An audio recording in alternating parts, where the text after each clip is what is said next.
Hi everyone, welcome to episode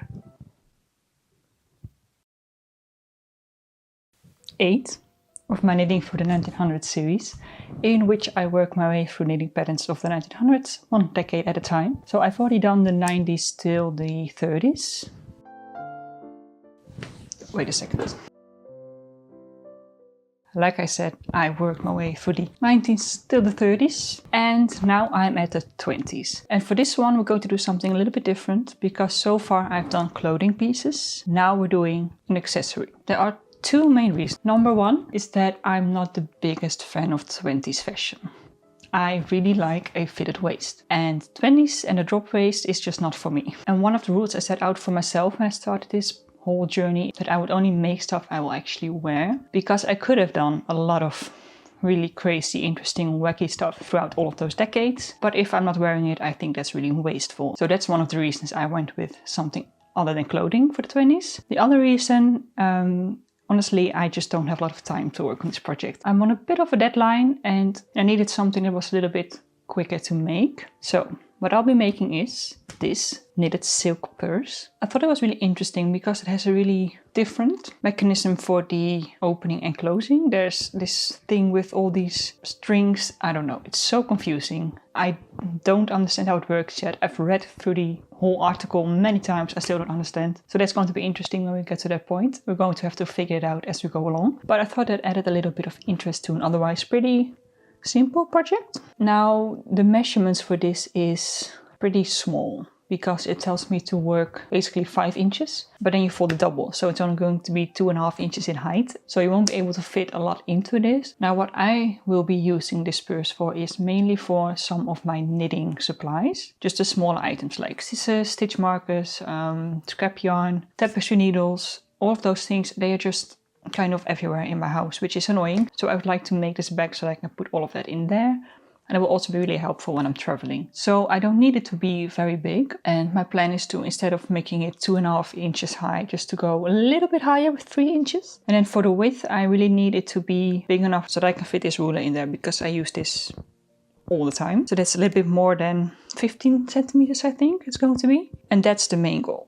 Now, for the yarn, I have these 2 skeins left over from another project, and they were paired together in that project as well. I really like the color combination, and one of my goals for this year is also to use up more of my yarn stash. So I thought this would be the perfect opportunity to do just that. I don't need a lot of yarn for this, I think, so this should be fine. And I will be holding 1 strand of each of these together, and hopefully that's going to create a really interesting effect. Hopefully, I don't know yet. I think I just need to get started. They want me to cast on 35 stitches. I'm going to have to see if that's enough or if I need to cast on more to fit my ruler. I just need to make sure it's a multiple of 7, because the main thing is stockinette stitch. So, you know, knit side is the right side, and then every 7th stitch will be a purl, so that it creates a kind of interesting effect. So I need to make sure I have a multiple of 7, and then it's pretty simple. I just need to work 6 inches in my case. But I'm excited to see what it looks like, and I'm just gonna start. So I just finished casting on 35 stitches. That's not going to be big enough to fit this. So I think I'm gonna do 42. Let's see.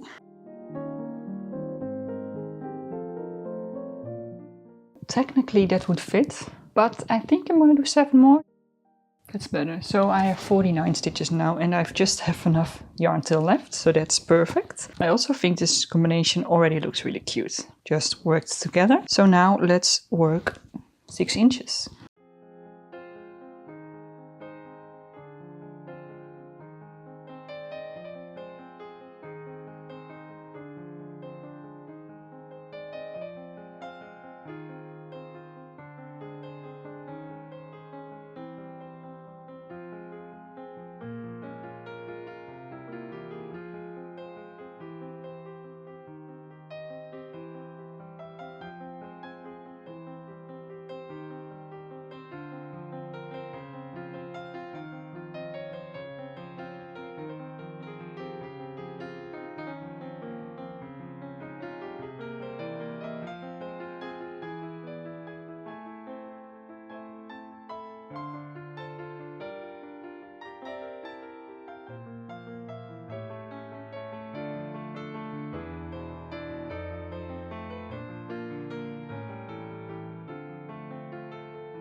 Here we have 8 inches actually. I went 2 inches longer than I first planned to go, but I feel like it works really well because if I now fold it in half, this is the size and I think that's actually pretty good. I felt like with 6 inches it was a little bit short. So I did the 8 inches. Now it's time to make the holes for the strap situation, and the instructions say, and I quote, "When the 5 inches are knitted, make a row of holes evenly spaced. Every 5th or 7th stitch be in convenient spacing. By knitting 2 together and making 1 stitch." I guess by the phrase knitting 2 together and making 1 stitch, they mean knit 2 together and make a yarn over, so that you end up with the same amount of stitches in the next row. Because if you just knit 2 together and don't do a yarn over, you don't get a hole. And then evenly spaced every 5th or 7th stitch. Lovely and vague, as a vintage knitting pattern has the tendency to be. I'm going with every 7th stitch because that's also where the purl stitches are, so then it will line up really nicely, hopefully. And once that is done, I need to make the flap. So I'm going to do this row where I make the holes, and then do 3 more rows of what I've done, all these 8 inches. And then it's time to actually shape by decreasing and turning it to a point. But first I need to make the holes, so let's do that.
So I finished the holes and I did, like I said, 3 more normal rows. Now it's time to work on the flap, which is pretty simple because all I need to do is decrease at each end of every row while staying in pattern and working 4 stitches of garter stitch on each end. They actually want me to do a knit 2 together on both sides, but I'm going to make the executive decision to not do that. I'll use a combination of knit 2 together / purl 2 together and slip slip knit / slip slip purl. So pretty simple. And then at the end need to make a lovely tassel.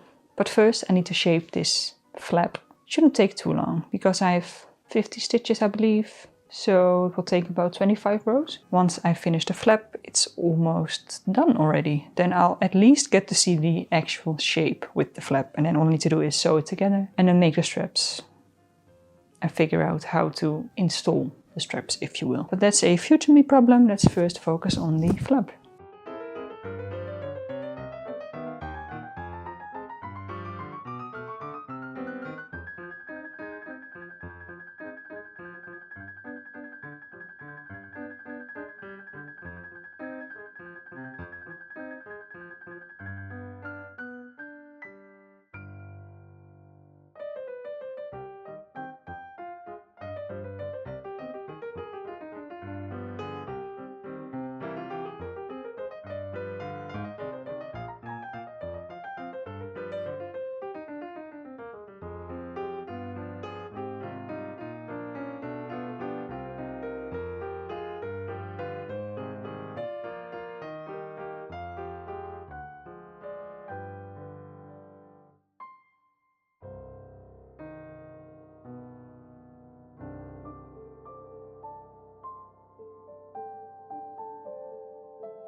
Here it is, you can see the flap.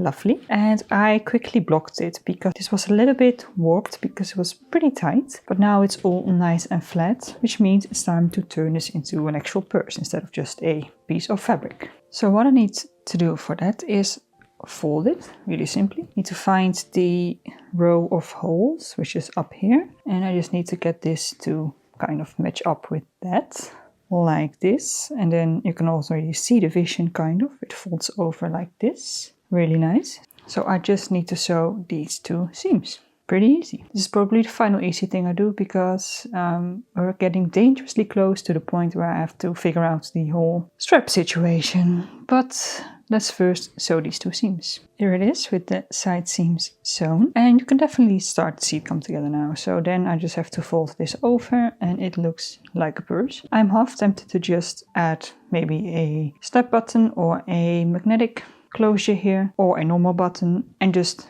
skip the whole scary strap situation, but yeah, no, I'm gonna have to do the straps. I want to stick to the original pattern. So now it's time to work on the straps, and before I have to do the scary thing that I still don't understand, I need to make the straps. So I'm just quickly going to crochet a chain of about, the pattern says 25 inches, but because I've made it wider, I've just calculated that I now need to do 35 inches. So let's do that and then we can do the whole strap situation.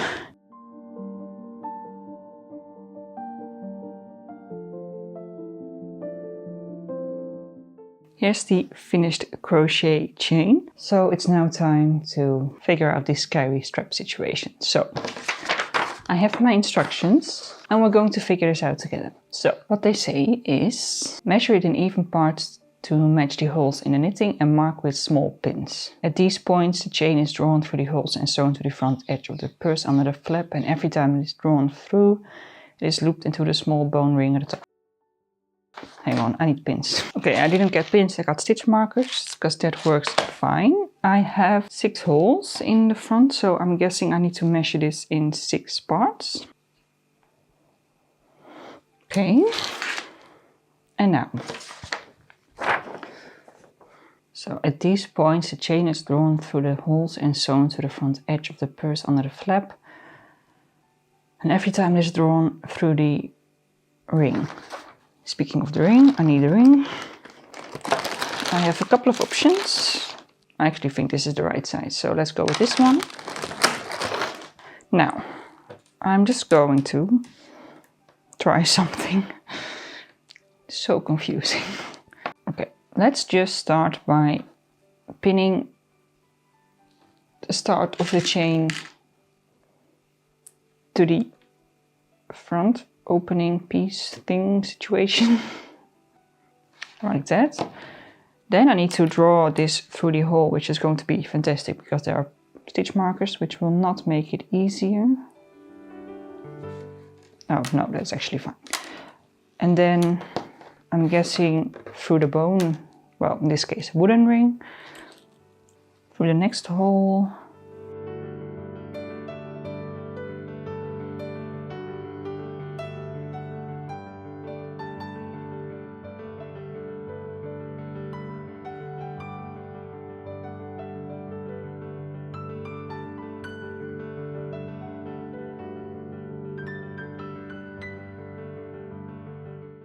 I didn't divide it right, I realize now. Let's rewind. I'm thinking if I just first kind of weave it through the holes in the ring and stuff and then figure out the exact length and pin that down, that would work better than what I just did. So what I want to do as well is put this first one at the edge. This is already going through there. Pull that through the ring again. Pull that through the next hole. Like this. Then I am going to put a pin here, but I'm going to let it run through there freely. So I'm not actually kind of piercing the chain with the point of the stitch marker, if that makes any sense. Go through the next opening.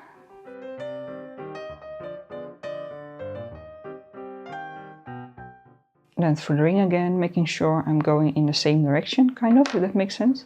back through the next hole, then through the next hole, again through the ring, and then finally back to the inside. Okay. And then I'm going to pin this into place at the end. Now let's see if I can get, if I just maybe pull on this, it will kind of even out. Nope, it won't.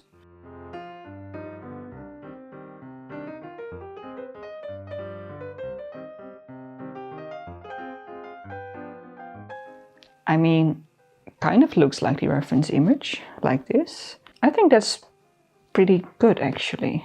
Figured it out. Wasn't that difficult when I actually did it, but just the description is a bit fake. So what I'm going to do now is I'm first going to sew the ends into place, because at least I'm 100% sure where those need to be attached. Let's check one more time if it's all relatively the same. Yeah. So now I think I'm ready to sew the other points into place. Okay. I mean, it's similar to the reference image, so I think this is turning out to be really cute. So now that I figured out the strap situation, finally, I think it's time to work on the finishing touches. So what I'm going to be doing is weaving in all the ends, and then I still need to make a tassel for the point of the flap, and then it's done. My little knitting notions purse thingy. So I'm going to do all of that, and then we'll look at the final reveal.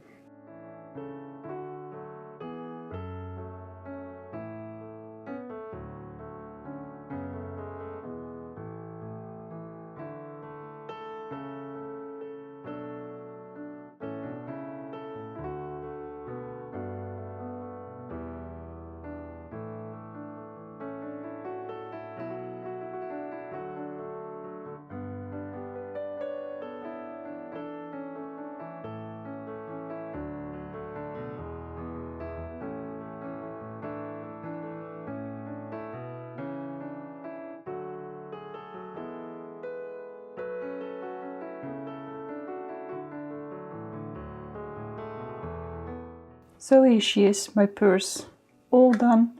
I'm actually surprised at how well it stays closed. I really thought I would have to put a closure here, but as you can see, it stays closed pretty well. So I think this has been a great success. It's cute, functional, and I'm very happy with this. Now, I didn't have any issues with the pattern when it comes to the knitting, because it was pretty basic, pretty simple, but you know, the only confusion was with the straps handle situation. But knitting instructions were pretty clear. Didn't really expect it to be anything different, because it's a pretty straightforward project, but hey, you never know. So that's the 20s all done. Next time we're going to move on to the 10th, which is very exciting. For now, I'm going to leave you here with my Hexie Puff update. Thank you for watching. Hope you have a great day, and I'll see you in the next one. Bye.